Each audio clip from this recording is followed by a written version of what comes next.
വെള്ളക്കടല വെച്ചിട്ട് നമുക്കൊരു മസാലക്കൂട്ട് ഉണ്ടാക്കാം. വെള്ളക്കടല തലേ ദിവസം വെള്ളത്തിലിട്ട് നമ്മൾ കുക്കറിൽ 2 വിസിലടിച്ച് ഉപ്പിട്ട് വേവിച്ചതാ. അത് കുറച്ചിടാം.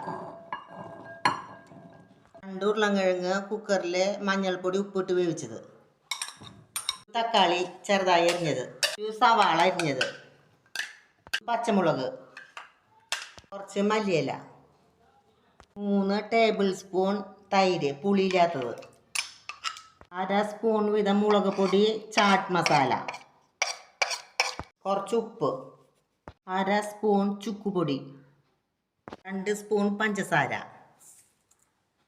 1 ടേബിൾ സ്പൂൺ തൈരും കൂടി മുകളിൽ വീത്താം, കുറച്ച് കപ്പലണ്ടി, നെല്ലിക്ക വലിപ്പത്തിലുള്ള കോൽപ്പുളി എടുത്തിട്ട് അതിൻ്റെ ചാറ് വീത്താം. എല്ലാ കൂട്ടും നന്നായിട്ട് മിക്സ് ആക്കണം. വെള്ളക്കടല വെച്ചിട്ട് എരിവും പുളിയും മധുരമുള്ള ഒരു പ്രോട്ടീൻ ഫുഡ് തയ്യാറായി.